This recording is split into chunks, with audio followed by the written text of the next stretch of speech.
लगभग 3 दिन से हम लोग इसमें काम कर रहे हैं, जिसमें एक तांत्रिक का जो आना बताया गया था और अब्दुल गफ़ार नाम के एक स्थानीय आदमी है ये, उनके साथ में दो, एक विक्रम सिंह और एक शैतान सिंह नाम के अजमेर साइड के व्यक्ति थे।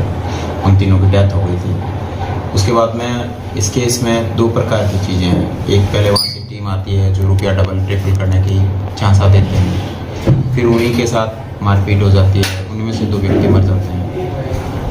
दोनों पार्टियां एक दूसरे को धोखा दे करके पैसा हड़पने के चक्कर में ये सारा कार्यक्रम हुआ। अब जो मेन तांत्रिक था उसको हम अभी तक कहीं ट्रेस नहीं कर पाए हैं। उनके मोबाइल वगैरह जो थे उसके मार्फत और दूसरे तरीक़ों से भी हम कोशिश कर रहे हैं उन तक पहुंचने की। इसमें उपलब्धि की जो चीज़ थी, 2 व्यक्ति हमने डिटेन किए हैं चूँकि उनकी तबीयत अभी ठीक नहीं है, क्योंकि जहर खड़े जैसी जो चीज़ हुई थी तो उसके कारण शायद मुझे लगता है 1 दिन और लगेगा। वो चिकित्सा परीक्षण के अंदर है वहाँ पर बीकानेर में। लेकिन एक चीज़ हुई कि जो 50 लाख रुपए जो बताए गए थे उसमें से 40 लाख रुपए आज हमारे को जो मृतक है अब्दुल गफ़ार, उसी का जो बेटा है सलमान, उसी की गाड़ी में हमारे को मिले।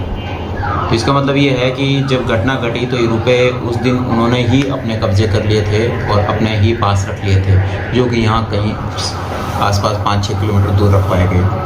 लगातार पुलिस की जो रेड चल रही थी, हम लोग अनेक लोगों को उठा रहे थे, पूछताछ कर रहे थे, जिसमें उनमें भय पैदा हो गया और उनको लगा कि पुलिस पहुंचने वाली है।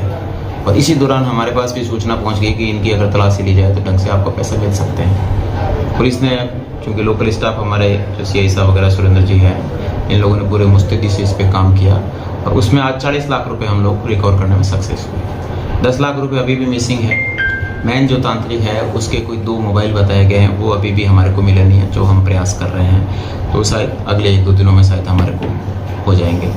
अब रही बात मुलजिम गिरफ्तारी की, तो उस पर प्रक्रिया जारी है। अलग अलग स्थानों पे अलग अलग टीमें हैं हमारी जो परंपरागत और गैर परंपरागत तरीक़ों से काम कर रही है।